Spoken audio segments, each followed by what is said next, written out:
Assalamualaikum warahmatullahi wabarakatuh. Selamat pagi anak-anak. Semoga kita semua dalam keadaan sehat dan selalu semangat belajarnya.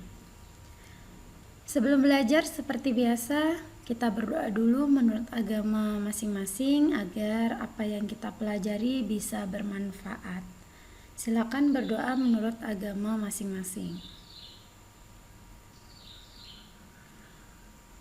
Oke, pada pertemuan kali ini saya akan membahas tentang tugas minggu lalu, yaitu tentang materi notasi algoritma, di mana kalian sudah saya berikan 3 soal.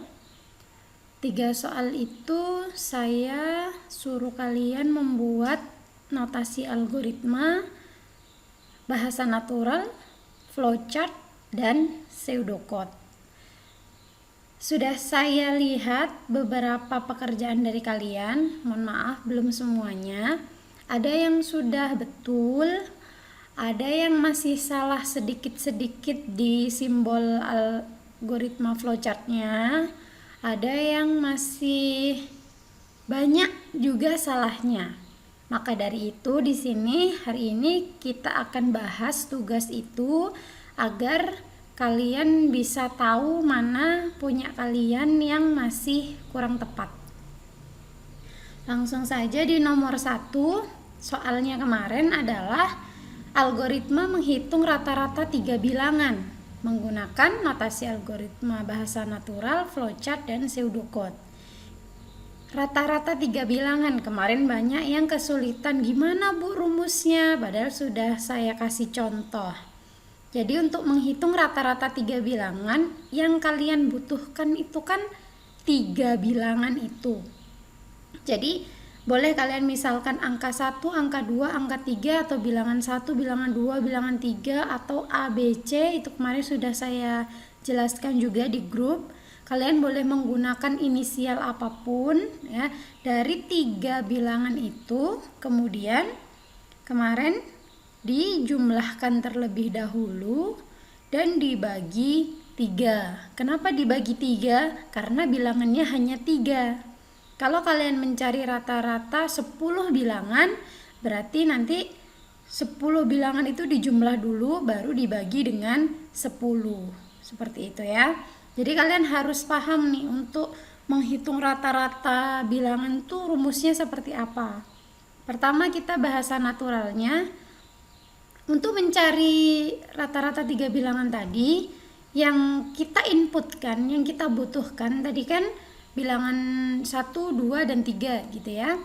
Jadi yang pertama adalah kita masukkan dulu, input dulu, masukkan bilangan pertama. Kalau saya pakai inisial bilangan pertama ya, kalian boleh, kemarin ada yang menggunakan A, B, C boleh, angka 1, angka 2, angka 3 boleh. Di sini saya gunakan bilangan pertama. Kemudian masukkan bilangan kedua, masukkan bilangan ketiga. Kalian boleh juga, kan ini punya saya jadi 3 langkah nih, langkah 1, langkah 2, langkah 3. Kalian boleh juga di langkah 1 langsung masukkan bilangan pertama, koma, bilangan kedua, koma, bilangan ketiga. Boleh. Ya. Intinya sama saja, yang dimasukkan ada 3 bilangan. Kemudian kita proses, dari bilangan tersebut kita proses dengan rumus yang sudah kita dapatkan. Rumusnya tadi kan bilangan pertama ditambah bilangan kedua ditambah bilangan ketiga dibagi 3. Ada juga yang menggunakan rumusnya begini. Dia jumlahkan dulu bilangannya. Jadi prosesnya dia prosesnya 2 kali. Jumlahkan bilangan pertama, bilangan kedua, dan bilangan ketiga. Itu proses pertama. Terus proses yang kedua, bagi hasil penjumlahan itu dengan 3. Boleh. Itu boleh. Intinya menghitung rata-rata adalah kita jumlahkan dulu bilangan pertama ditambah bilangan kedua ditambah bilangan ketiga. Dari penjumlahan itu kita bagi dengan 3. Makanya kita kasih kurung. Saya kasih kurung begini ya, bilangan pertama ditambah bilangan kedua ditambah bilangan ketiga, saya kasih kurung karena ini dijumlahkan dulu baru dibagi 3 ya. Saya ulangi lagi, boleh. Kemarin ada yang dipecah jadi 2 proses, dijumlahkan dulu, kemudian jumlah itu dibagi 3, itu boleh. Yang terakhir kita outputkan, tampilkan rata-rata. Kemudian flowchartnya, kita sudah dapat bahasa natural, maka flowchartnya akan gampang sekali. Kita di sini sudah dapat input, bilangan pertama, kedua, ketiga, prosesnya seperti ini, kemudian outputnya ini. Ketika dimasukkan ke flowchart, maka itu akan sangat mudah. Flowchartnya jangan lupa dimulai dari start. Kemarin ada beberapa yang lupa menuliskan start di awal. Jangan lupa panahnya. Ada yang tidak menggunakan panah, hanya garis saja. Itu salah. Karena pengertian flowchart kemarin adalah bagan alir. Kalau kalian hanya garis saja, maka kita nggak tahu itu flowchartnya mengalir kemana, tidak ada panahnya, itu salah ya. Jadi harus ada panahnya, menunjukkan dia mengalir ke arah mana. Setelah start, kita input. Apa yang diinput? Ya tadi bilangan pertama, bilangan kedua, dan bilangan ketiga. Setelah itu kita proses. Proses ini menuliskan rumusnya. Rata-rata sama dengan bilangan pertama ditambah bilangan kedua ditambah bilangan ketiga dibagi 3. Oh iya, kemarin ada juga yang inputnya ini ada 3. Inputnya ini dibagi 3, dituliskan 3 kali. Jajar genjangnya ada 3. Input bilangan pertama, panah lagi. Input bilangan kedua, panah lagi. Input bilangan ketiga, itu boleh. Ya, itu benar. Kemudian kalau prosesnya tadi dibagi 2, yang pertama penjumlahan dulu. Jumlah sama dengan bilangan pertama ditambah bilangan kedua ditambah bilangan ketiga, kemudian panah ke bawah, diproses lagi, rata-rata sama dengan jumlah dibagi 3, itu boleh ya. Jadi kalian boleh mengerjakan dengan beberapa cara, asalkan nanti hasil yang didapatkan itu benar, hasil yang didapatkan di akhir itu tepat dan benar gitu.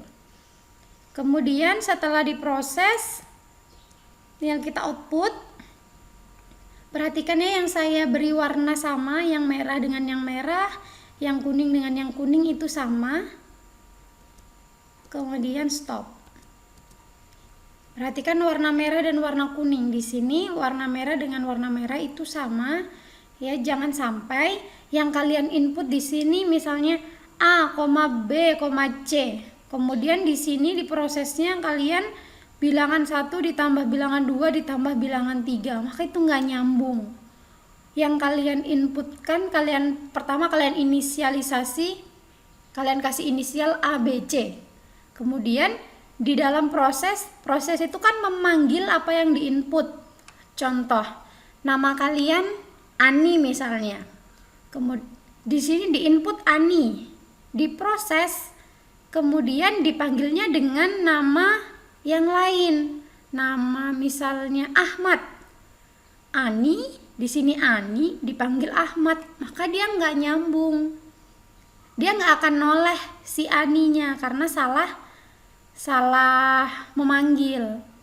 Jadi perhatikan ya, apa yang diinput itulah yang diproses.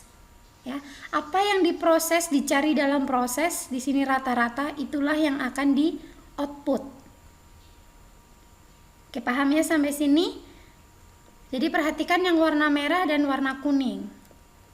Flowchart harus menggunakan bentuk.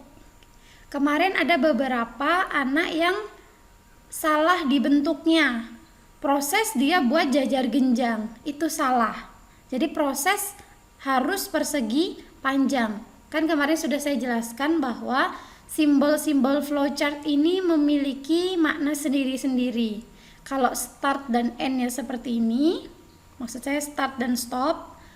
Kalau input output jajar genjang, kalau proses persegi panjang. Itu paten, tidak boleh kalian rubah-rubah sesuai keinginan kalian, tidak boleh. Kemudian ini yang penting ya, flowchart harus ada tanda panahnya seperti yang saya jelaskan tadi, agar kita tahu bahwa flowchart itu mengalir. Kalau punya saya mengalir ke bawah. Boleh nggak Bu saya bikin flowchartnya ke samping? Boleh, asalkan panahnya jelas. Misalnya di sini ya, start, kalian panah ke samping, input, kemudian ke bawah, gitu. Boleh, asalkan panahnya jelas dan mudah dibaca. Itu flowchart yang perlu kalian garis bawah yang ini ya. Input dengan yang diproses dengan yang output itu harus konsisten bahasanya. Kemudian flowchart harus menggunakan bentuknya masing-masing dan harus ada tanda panahnya. Pseudocode ada dua, kemarin ada deklarasi dan deskripsi. Yang dideklarasikan adalah input dan outputnya. Tadi kan input kita bilangan pertama, bilangan kedua, bilangan ketiga. Kalau kalian pakai ABC berarti dari awal ABC ya. Deklarasinya A, misalnya di bahasa naturalnya kalian pakai masukkan A, masukkan B, masukkan C. Di flowchartnya kalau bisa ya gitu, inputnya A, B, C. Di pseudocode-nya juga A, B, C gitu ya. Biar enak bacanya, karena ini kan masih satu soal. Jadi biar konsisten. Deskripsinya, input bilangan pertama, input bilangan kedua, input bilangan ketiga, kemudian dihitung prosesnya dan di output. Perhatikan yang warna merah dengan warna hijau. Ya, dari awal kita sudah bilang di sini bilangan pertama, seperti tadi di sini namanya Ani, jangan sampai kita di deskripsinya pakai nama Ahmad. Tidak nyambung ya. Yang warna merah harus sama atau konsisten, yang warna hijau juga harus sama konsisten. Itu ya yang harus kalian pahami. Nomor 2, menghitung volume bola. Kalian harus tahu rumusnya dulu. Kemarin ada yang tanya, Bu, apa rumus volume bola? Itu kan pelajaran matematika ya, harusnya kalian sudah paham, sudah tahu volume bola. Bahasa natural yang pertama yang harus kita input untuk mencari volume bola adalah masukkan jari-jarinya. Kita tidak perlu memasukkan pi-nya ya. Tidak perlu memasukkan 3,14. Nanti kita langsung tuliskan di rumusnya. Kemudian ada 4/3 untuk volume bola juga langsung kita tuliskan di rumusnya. Yang kita inputkan dalam algoritma itu adalah angka-angka yang terserah usernya nanti memasukkan. Misalnya jari-jari. Antara user 1 mau ngitung dengan jari-jari 10, user 2 mau ngitung dengan jari-jari 14. Itu kan angka yang berbeda. Jadi yang kita inputkan itu adalah angka-angka yang nanti terserah usernya mau memasukkan angka berapa. Sedangkan kalau pi 3,14 dan 4/3 di volume bola itu kan angka yang pasti, yang tidak berubah. Jadi pasti 4/3 dan pi itu 3,14 atau 22/7. Jadi tidak perlu dimasukkannya. Kemarin ada beberapa yang masukkan pi, masukkan 4/3, itu tidak perlu. Cukup masukkan jari-jari saja. Kemudian kita hitung volume bola dengan rumus 4/3 kali 3,14 kali jari-jari kali jari-jari kali jari-jari. Kemarin ada yang menuliskan jari-jari pangkat 3, boleh. Kemudian yang kita outputkan adalah volume bola. Flowchartnya sekarang. Start.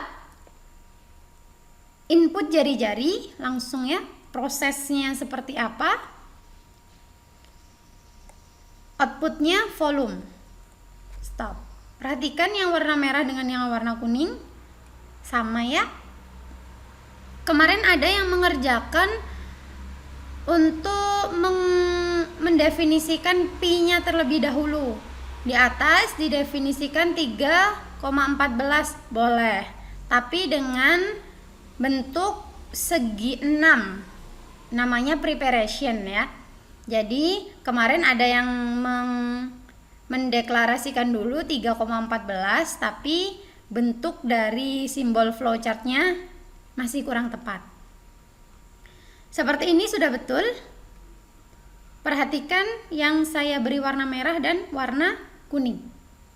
Untuk 4/3 dan 3,14 seperti yang sudah saya jelaskan tadi, karena ini angka pasti jadi tidak perlu kita input. Warna merah harus konsisten, tuh ya tadi. Warna kuning juga harus bentuknya harus sesuai dengan maknanya dan harus ada tanda panahnya. Ini yang sering saya ulang karena ini yang sering kalian lupa. Tanda panah terutama. Sering sekali lupa karena hanya garis saja. Itu salah. Pseudocode-nya, deklarasinya jari-jari dan volume, deskripsinya input jari-jari, volume sama dengan 4/3 kali 3,14 kali jari-jari kali jari-jari kali jari-jari, outputnya volume. Perhatikan yang warna merah dan warna hijau. Soal yang terakhir, mengkonversi mata uang rupiah ke dolar. Ini kemarin banyak yang bingung. Maksudnya apa, Bu? Maksudnya seperti apa? Jadi, kita punya uangnya itu rupiah. Jadi yang akan kita inputkan itu adalah uang rupiahnya. Dan yang kita cari adalah dolarnya. Berarti nanti outputnya adalah dolar. Rumusnya apa? Rumusnya kemarin kalian saya suruh cari. Sudah saya misalkan saya punya uang dalam bentuk rupiah 15.000. Berarti berapa dolar? Kan jawabannya 1, karena di sini sudah kita tentukan bahwa 1 dolarnya sekarang 15.000. Saya punya uang 15.000 rupiah, berapa dolar? 1 dolar. Berarti rumusnya seperti apa? Berarti kan rumusnya uang rupiah kita dibagi dengan 15.000. Kalau saya punya uang 15.000, 15.000 dibagi 15.000, maka hasilnya sama dengan 1. Seperti itu. Kita lihat bahasa naturalnya, masukkan rupiahnya dulu. Berapa rupiah yang kita punya, itu yang kita inputkan. Hitung dengan rumus rupiah yang kita punya dibagi dengan 15.000. Kalau kita punya misalnya rupiahnya kita punya 30.000. Berarti 30.000 dibagi 15.000, maka hasilnya 2 dolar gitu. Flowchartnya, start input rupiah. Kalau kita sudah dapat bahasa naturalnya, maka flowchart dan pseudocode itu gampang.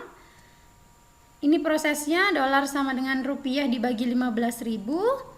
Maka kita outputkan dolarnya dan stop.